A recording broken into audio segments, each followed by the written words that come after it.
नमस्ते छात्रों,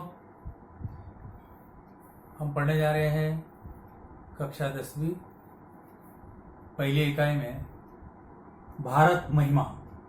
इसके कवि हैं जयशंकर प्रसाद। जयशंकर प्रसाद जी का परिचय मैं आपको बताने जा रहा हूं। इनका जन्म 1890 वाराणसी उत्तर प्रदेश में हुआ है और मृत्यु 1937 वाराणसी उत्तर प्रदेश में हुई है। परिचय के अंतर्गत जयशंकर प्रसाद जी छायावादी युग के 4 स्तंभों में से एक है। आप बहुमुखी प्रतिभा के धनी हैं। कवि है, नाटककार है, कथाकार है, उपन्यासकार है तथा निबंधकार के रूप में आप प्रसिद्ध हैं।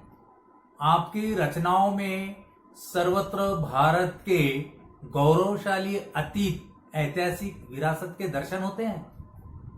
आपकी कृतियां मैं बताने जा रहा हूं। उनकी जो प्रमुख कृतियां हैं जैसे झरना, आंसू, लहर ये काव्य है, कामायणी ये महाकाव्य है, स्कंदगुप्त, चंद्रगुप्त, ध्रुव स्वामिनी ये ऐतिहासिक नाटक है, प्रतिध्वनि, आकाशदीप, इंद्रजाल ये कहानी संग्रह है, कंकाल, तितली, इरावती उपन्यास ये इनके उपन्यास है। अब पद्य संबंधी जो जयशंकर प्रसाद जी ने बताया है कि प्रस्तुत कविता में कवि ने अपने देश के गौरवशाली अतीत का सजीव वर्णन किया है। कवि का कहना है कि हमें अपने देश पर गर्व करते हुए उनके प्रति अपना सर्वस्व निछावर करना है और हमेशा तत्पर रहना चाहिए। इसलिए हम अपने भारत देश पे गर्व करना चाहिए, अभिमान करना चाहिए। इसी के लिए हम कुछ कविता की जो पंक्तियां हैं, दो पंक्तियां मैं आपको पढ़कर सुनाता हूं और उसका सार बताना चाहता हूं। तो आप देखिए, आगे हम पंक्तियों का सार भी बताएंगे। हिमालय के आंगन में उसे किरणों का दे उपहार, उषा ने हंस अभिनंदन किया और पहनाया हरिकहार। प्रस्तुत पंक्तियां कवि श्री जयशंकर प्रसाद द्वारा रचित भारत महिमा कविता से ली गई हैं। प्रस्तुत पंक्तियों में कवि भारत की महिमा की स्तुति का गुणगान करते हुए कहते हैं कि पर्वतों के राजा हिमालय के प्रांगण में सूर्यों की किरणों ने प्रातःकाल मुस्कुराकर स्वागत किया है और पर्वतों की श्रृंखलाएं सूर्य प्रकाश में मानो ऐसे लग रही हो जैसे कि चमचमाते हीरो का हार धारण किए हुए हो।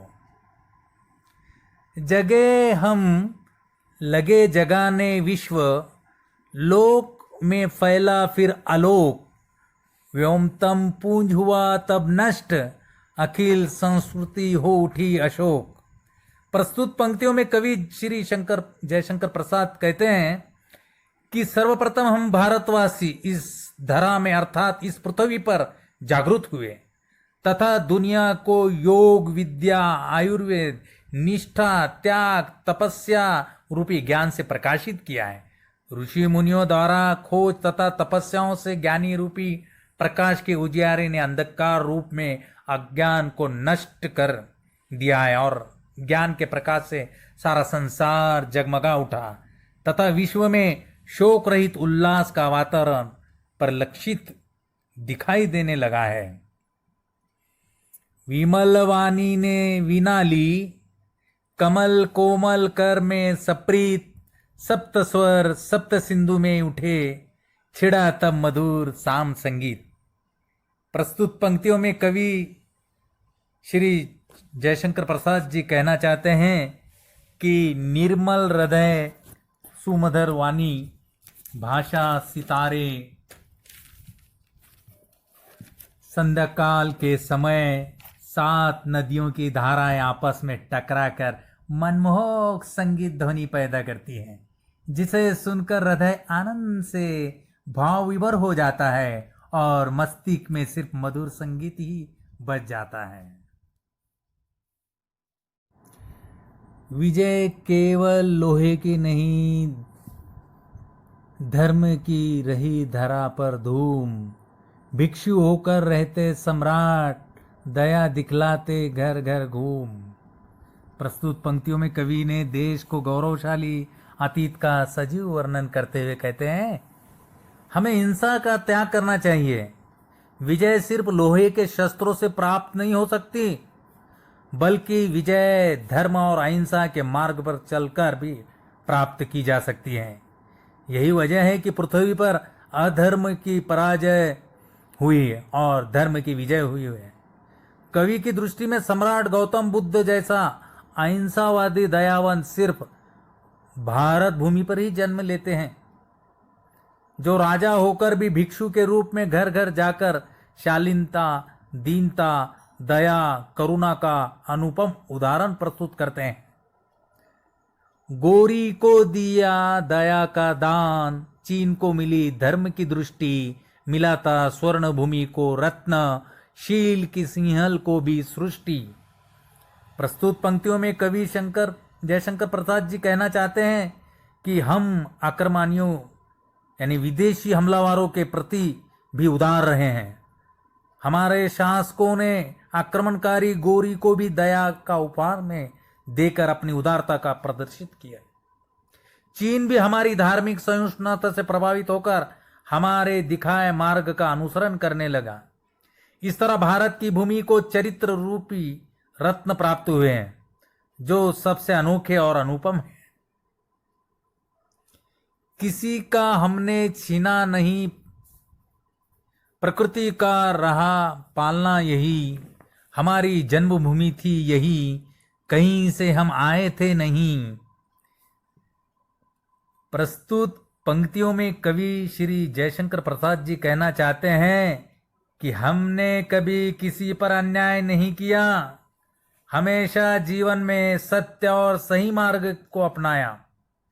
जिस प्रकार प्राचीन काल से ऋषि मुनि देव हमेशा प्रकृति की रक्षा करते आए हैं, उसे पूजते आए हैं, उसी प्रकार हमने भी उन्हीं के पदचिन्हों पर चलकर प्रकृति की देखभाल करने का जिम्मा उठाया है।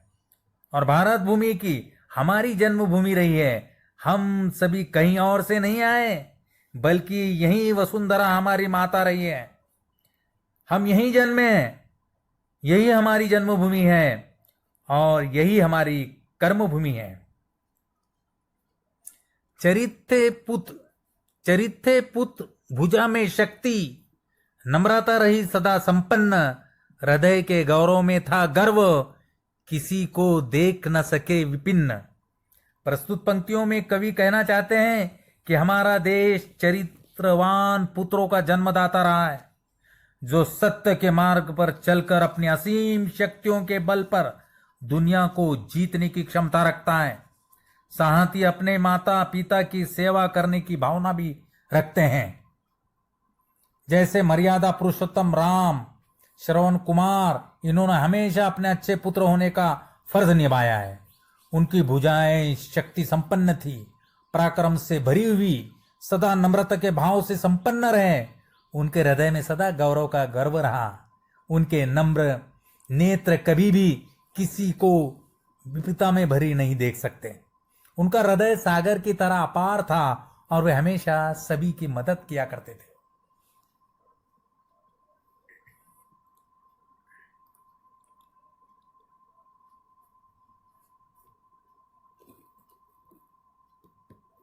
हमारे संचय में था दान, अतिथि थे सदा हमारे देव, वचन में सत्य हृदय में तेज, प्रतिमा रहती थी टेव। प्रस्तुत पंक्तियों में कवि कहते हैं कि हमारे यहाँ अतिथियों को सदा ईश्वर का दर्जा प्रदान किया गया है। अतिथियों को देवतुल्य मानने की गौरवशाली परंपरा भारतवासियों को ही रही है। प्रकृति ने भी हमें भारतवासियों की धन संपन्नता का वरदान दिया है।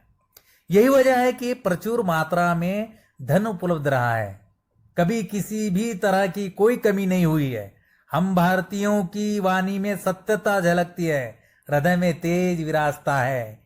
दिए गए वचनों का पालन करने की दृढ़ता हमारे विशेषता है और आगे भी रहेगी। वही रक्त वही देश, वही रक्त वही देश, वही सांस है वैसा ज्ञान, वही है शांति, वही है शक्ति, वही हम दिव्य आर्य संतान। प्रस्तुत पंक्तियों में कवि कहना चाहते हैं कि अद्भुत बलशाली आर्य पुत्रों की संतानें हैं। हमें वही ज्ञान, वही साहस और हमारी धमनियों में वही रक्त बहता है। हम उसी देश के हैं जहां एक कुशल योद्धा युद्ध भूमि में अपना सब कुछ दांव पर लगाने के हेतु तत्पर रहता है। हमें वीरता के साथ शांति भी है और शक्ति भी। जो ज्ञान हमें प्राप्त हुआ है वो हमारे पूर्वजों की देन है। जिए तो सदा इसी के लिए, जिए तो सदा इसी के लिए, यही अभिमान रहे है यह हर्ष। जिए तो सदा इसी के लिए, यही अभिमान रहे यह हर्ष। निछावर कर दे हम सर्वस्व हमारा प्यारा भारतवर्ष। प्रस्तुत पंक्तियों में कवि अपने देश के गौरवशाली अतीत पर गर्व करते हुए कहते हैं कि देशवासियों को अपने देश पर गर्व करते हुए सर्वस्व न्यौछावर करने के लिए सदैव तत्पर रहना चाहिए। देश के लिए जीने मरने का संकल्प प्रत्येक देशवासियों को लेना चाहिए। यह हमारा प्यारा भारत देश है। इसी गर्व और खुशी के साथ हमें सदा अपने देश के लिए जीना चाहिए। मैं आपको इस कविता के अंदर सार बताते समय कविता की जो पंक्तियों में शब्दार्थ है, तो जो कठिन शब्द हैं उनके अर्थ मैं यहाँ बताने चाहूँगा।